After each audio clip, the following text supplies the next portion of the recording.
Welcome to Paranormal Podcast. Hello, ghost enthusiasts. Hello, Coraline. Aww. Guys, guess what?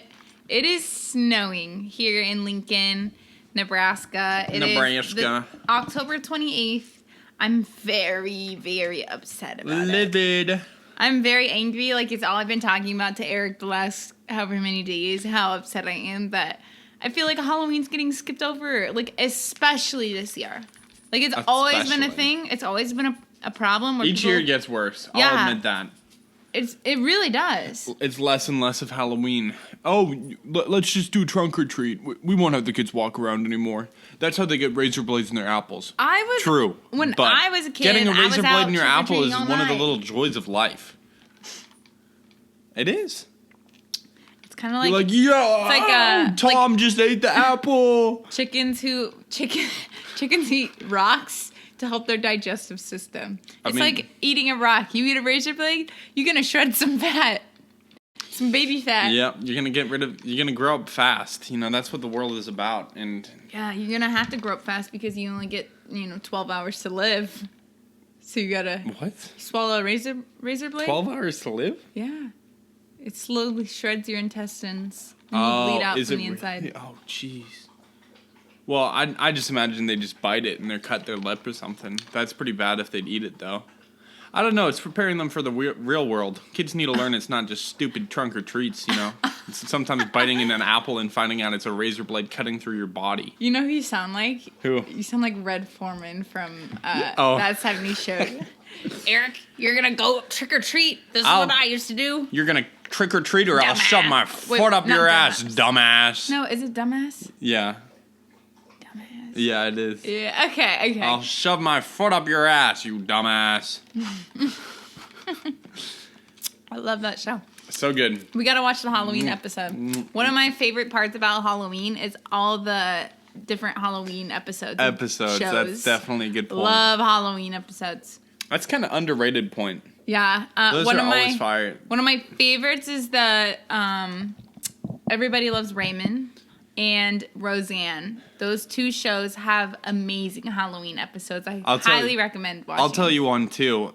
The Halloween kids movies.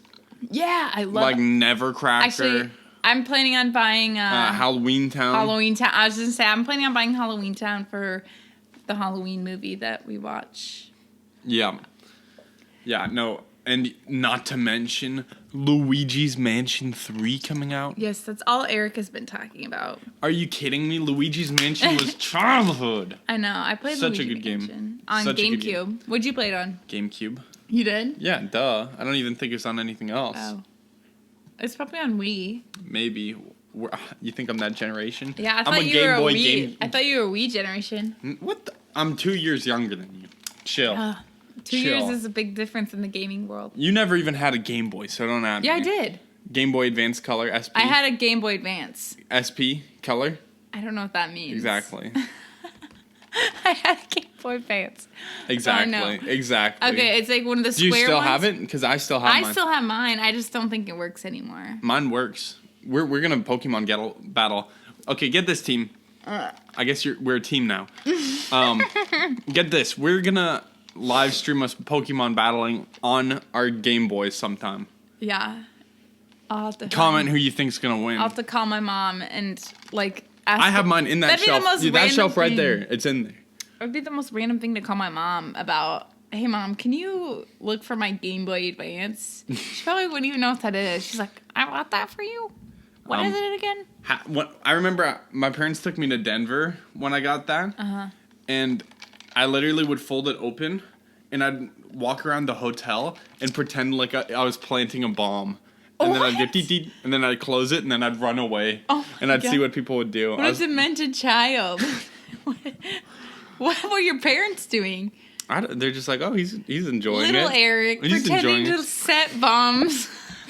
All the other kids are out there playing games. Look who's joining us. Oh, hey, Timber. Hi, Timber. Aww. Timber. Timber, you won't beat me in Game Boy. I wish we could dress Timber up for Halloween, but she'd rip it off. Speaking of which, we entered a costume competition. Oh my god, yes! I went as Dorothy from the Golden Girls, and she went as I went as Sophia. Sophia. Yeah. Jade did So- the makeup, and it looked awesome. I feel bad because my makeup, the makeup I did on myself turned out better than the makeup I did on you. Hey, It's always harder people to still do it on voted other for me, people. so I know. One person, we went as a pair, 1 and 2. and someone voted just for Someone me. voted just for Eric, and I was like, ouch. I look like an actual old lady. It's insane. But if you guys want to vote for us, which would be amazing, if you go to Iron Brush Tattoo on Instagram, it's all one word, all Or lowercase. Or Facebook. Actually, both. They're counting the votes from both Instagram and Facebook. So if you go to Iron Brush Tattoo in Lincoln, Nebraska, one of their Instagram or Facebook pages, and all you have to do is comment 1 and 2 so that we can win. Yeah, and then we also did a door competition. We yeah. decorated our door, and it looks super dope. And by we, Eric means I did. Jade did. But yeah. Eric was there for moral support and encouragement, and he told me how wonderful it looked the whole way. So wow, you're doing a great job. Wow. You brought home the cardboard for me. Yeah, I brought home I brought the supplies, and she did the work. But Yeah. I was impressed. It looks great. We should post them to our Yeah, we page. should. So check our Yep. Bloop. Bleh. Check our page for yes.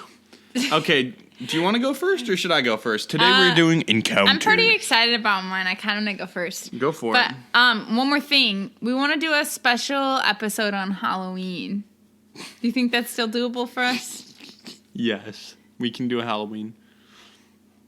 Okay, well, we want to do one. We're going to do our best. I hope that we can because I personally still love Halloween. But Eric might have to work. But we'll see. I might have to work 2 to 10:30 people. I know. Then if Eric has to work, my dad's out of the country, so I'm going to go, me, Timber, and my mom. I'm planning on buying Halloween Town. I should get at least Watching like that with fangs or something in my mouth while I'm working. You should do something funny. Yeah. You should wear a Walmart shirt. Yeah, I was just going to say that. Should I wear a Walmart and just Wear color a it Walmart red? Shirt. Red shirt with Walmart logo on it. And Wear your, like one of those yellow vests they wear at Walmart, but then have your red shirt on underneath. And it says like Walmart on your vest. oh my gosh. No, thank you. Okay, sorry. Okay, so Timber's so restless. my story is a little long, but it's super interesting, and I picked it because it's actually something that we have talked about before on the podcast. The title of it is called Haunted in the Province. Province? Real quick, as you guys know or don't know, if you're just tuning in with us, this is an Encounters episode. I said that already. Oh, you did? Yeah. Okay, well, I'm dumb. Sorry. Retweet. Okay, so my story is called Haunted in the Province. So this is a true story that happened to me when I was 13 years old. It was my first notable paranormal experience that has honestly remained in my memory for the longest time. My parents claim that I had one when I was a lot younger, but I don't remember. I've had experiences since then, but I usually pinpoint this experience as the turning point in my life.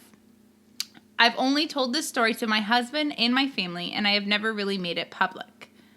I come from a Filipino-American family. Hint, hint. My parents, my parents immigrated here back in the late 80s when my sister was 4.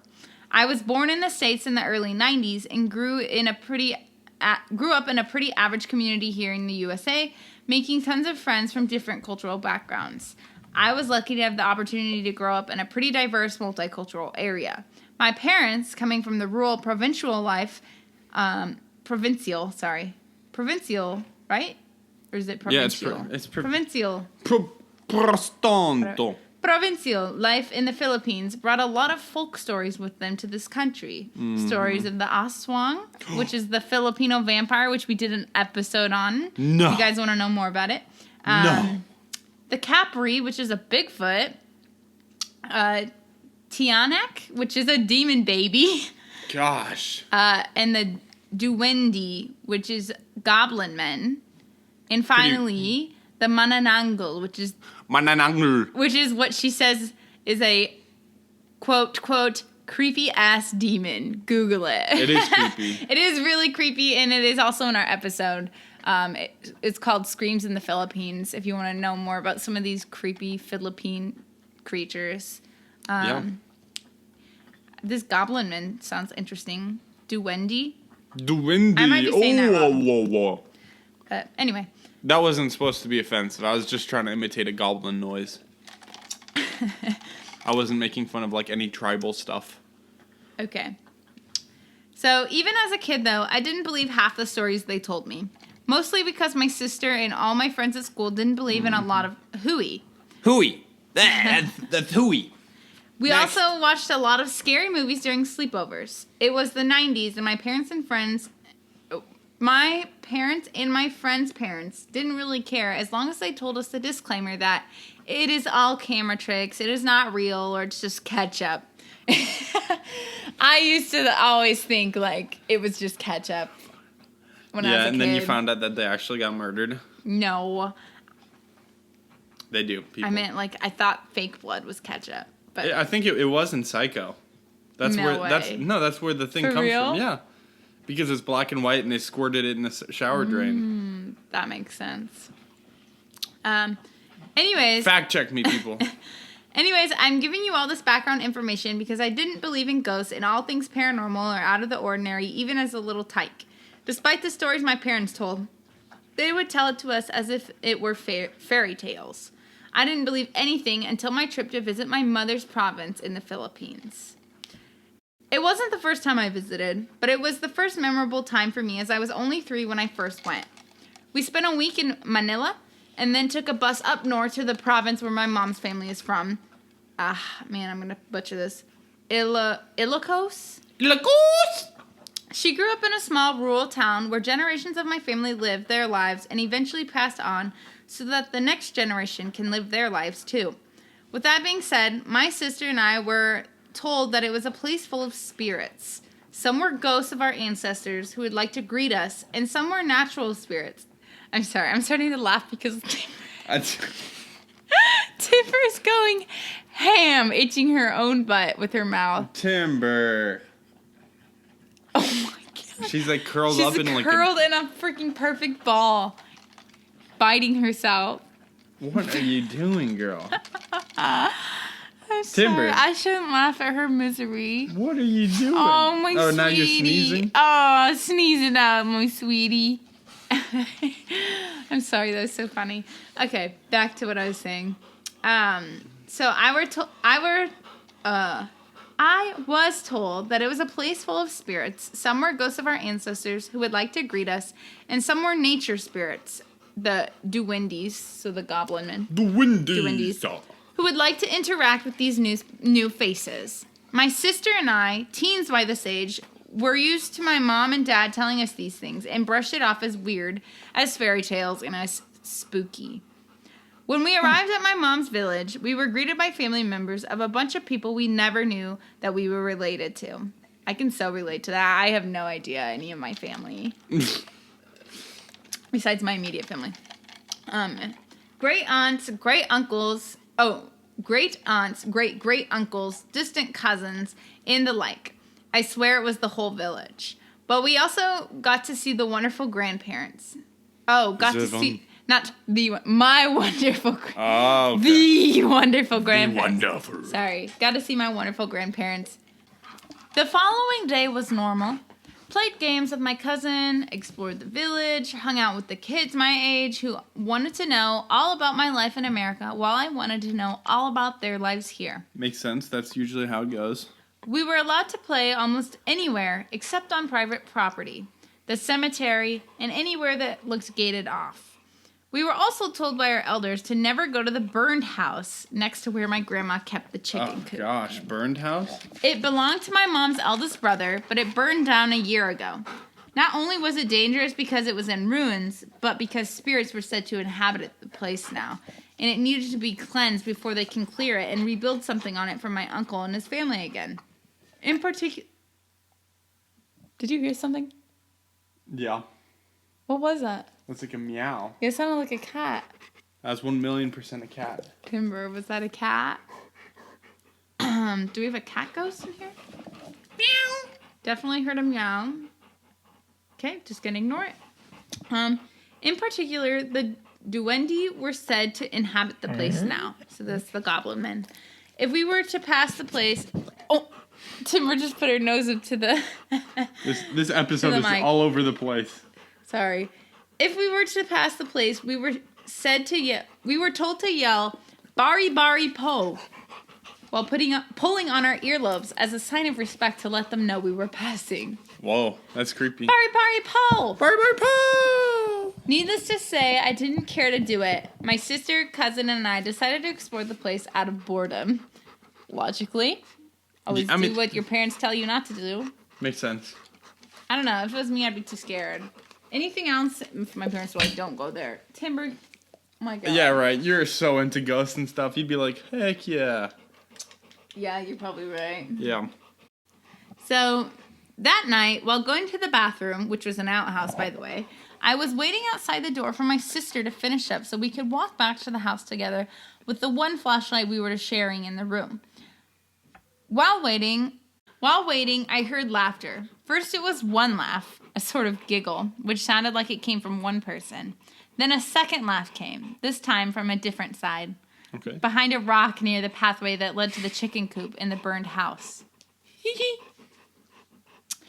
I mean, it's the goblin men, I'm assuming. So, I shone the light from the flashlight in the direction of both laughters, and nothing. I tried to brush it off as village kids, pranking me. I shone the light from the flashlight in the directions of both laughters, and nothing. I tried to brush it off as village kids, pranking me. I called out for them to stop, and no answer. Just then, I heard a rustle in the bushes. Freaked, I told my sister to hurry up so we could go back into the house. On the walk back, I said nothing. My sister was moody. She was having some stomach issues and was blaming it on something she ate, so I didn't try to tell her. I tried to rationalize that night to myself, but couldn't think of an explanation aside from the chickens, kids from the village, my imagination, or the wind. I ignored it and went back to bed. I woke up the following morning bruised. The bruises were welts all over my body. They didn't itch like a bug bite. They didn't even hurt. I was just bruised everywhere. That's never a good sign. That's not. I went downstairs to where my grandmother, my aunt, and my mom were sitting. My grandmother made a plate of food and noticed the bruises on my arm. She said something in Iokano to my moms and aunts. They asked if I went to the burned ruins yesterday. I said I did. They told me not to go there again and asked who went with me. I said my sister and cousin. Both girls who were having stomach issues and were still in bed in their rooms, the three of us shared. My grandma grabbed something from her room, gave it to the girls to drink in a glass of rice water. She rubbed the same stuff on my arm, and it smelled nutty like coconut oil and burnt leaves and was warm to the touch. Interesting. So, like, horchata. A spicy horchata. She rubbed it on me while muttering a prayer. My bruises disappeared an hour later. That's insane. To have bruises disappear. That is crazy. I need that for my veiny legs. Yeah, you do. I have some really veiny legs. My sister and cousin felt better around the same time, too. My grandma said that we had upset the duende and that they were punishing us for trespassing on their home. If we didn't respect their space properly, they would prank us again. We made an offering of food to them afterwards at the burned house, but just as the elders said, we avoided that area the rest of the trip. We thought this was our last paranormal experience during our time in the province, but it wasn't. Sorry, I told you this was long. It's really long. Nothing weird happened the next couple of nights. Everything was normal. We resumed spending time with the other kids and teens in the village. We even went to the beach and visited a few towns in the area. Soon my sister, cousin, and I began to say that what happened to us was just coincidences. The bruises were probably caused by bug bites, and my sister and cousins ate something spoiled. We rationalized and moved on. Then, all of a sudden, things started to happen again. This was the night when I became a true believer in the paranormal. Oh, no. After our night of board games and laughter with the new group of friends, my sister, cousin, and I walked upstairs to our room to tuck in for the night. My sister and I shared a bed, and my cousin was right across from us. My sister and cousin quickly fell asleep. I stayed awake from all the excitement that day and planned to go tamarind picking tomorrow at a local farm. which I'm not sure what tamarinds are, but I think they're like oranges or something. Yeah, I don't know. Maybe they're not. I don't know. My family's ancestral home is an old house on old land. It belonged to my family for generations, and many family members lived and died in the home.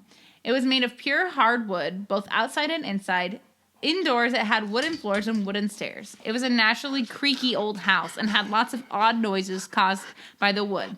After a while, though, you'd get used to the sounds at night, and at times it was relaxing. That night, the creaks kept me up. I was laying in bed when I heard distinct footsteps, clear rhythm movements of feet on the stairs going up towards the bedroom. They were slow and steady, and clearly the sound of feet on the old wooden boards. The doorknob turned, and I heard the door open halfway. No. I peeked from my It's the blanket. raptor from Jurassic Park. It's the demon from your house in Germany that peeked around the corner. Oh, gosh, don't even get me started. Because she's still awake. Timber. I peeked from my blanket and at the door, expecting to see one of my aunts, mom, or grandma checking up on us. I immediately covered my eyes with the blanket. No one was there. The moonlight shone from the hallway window into pure emptiness. I, too, was too frightened to move or say anything. I would be I was too frightened to move or say anything. Just like you, Eric. The fear was so paralyzing, so numb, that I didn't even try to wake up my sister and cousin. I stayed there, frozen under thin sheets, eyes wide open in fear. The door closed. The footsteps resumed and walked towards my cousin's bed, which was closest to the door, and then stopped where she lay. It stayed there, its presence felt by me even though it wasn't near me. Then, all of a sudden, it started to move again. It walked towards mine and my sister's bed this time. My eyes wide open under thin sheets could see the light of the moon through the window by my cousin's bed. If a person was standing there, I would have been able to see them blocking the light and would be able to see the shape of their body. I couldn't see anything through the sheets, but it stood right next to me. Oh, gosh. I could feel it, and I was paralyzed. I was still under my covers, refusing to take a peek and pull it completely down.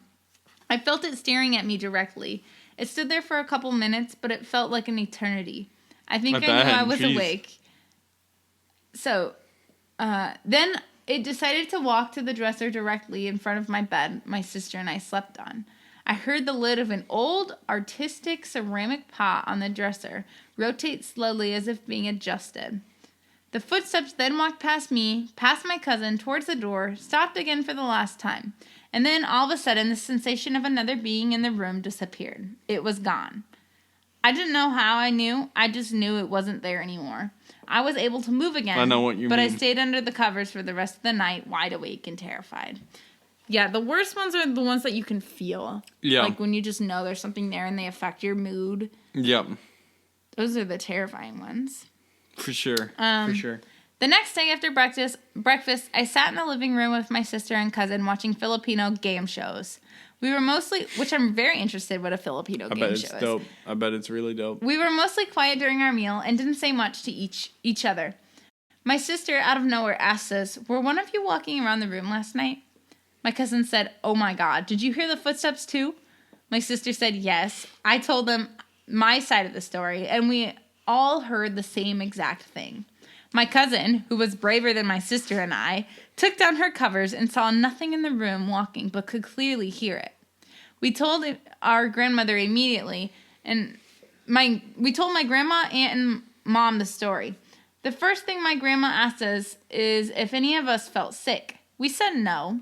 She said that if we felt like we had a headache, to tell her immediately. We all felt well until after lunch. My sister and cousin were fine, but around 2 o'clock that afternoon, just before leaving the tamarind picking, I started to get a headache. A really bad one. She dead. She gone. Later. My sister told my grandma for me that I wasn't feeling well. My grandma went upstairs, not to her room this time, but to the room I shared with my sister and cousin. She came back downstairs immediately afterwards with a flowery dress folded in front of her. She put it on my forehead and held me close to her.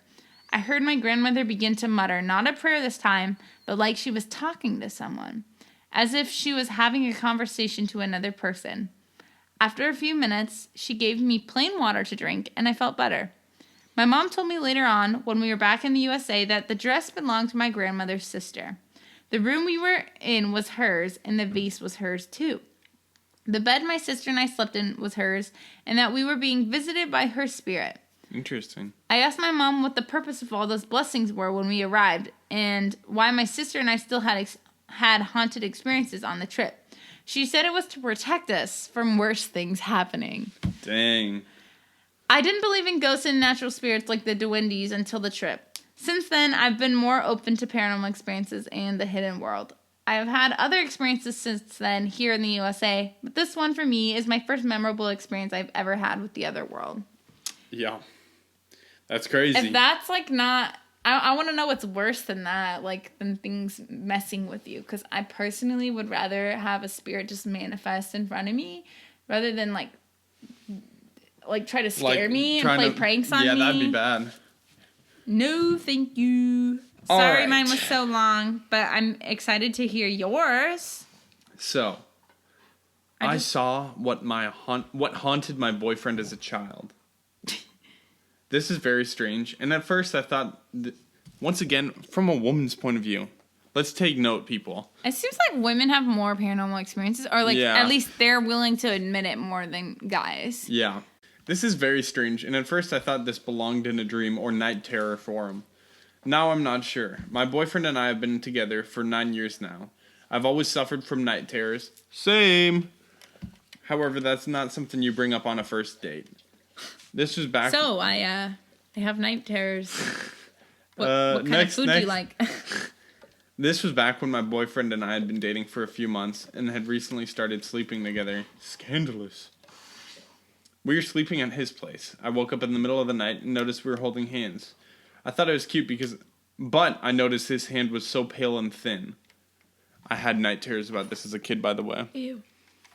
Scary. My boyfriend has hands like an orc.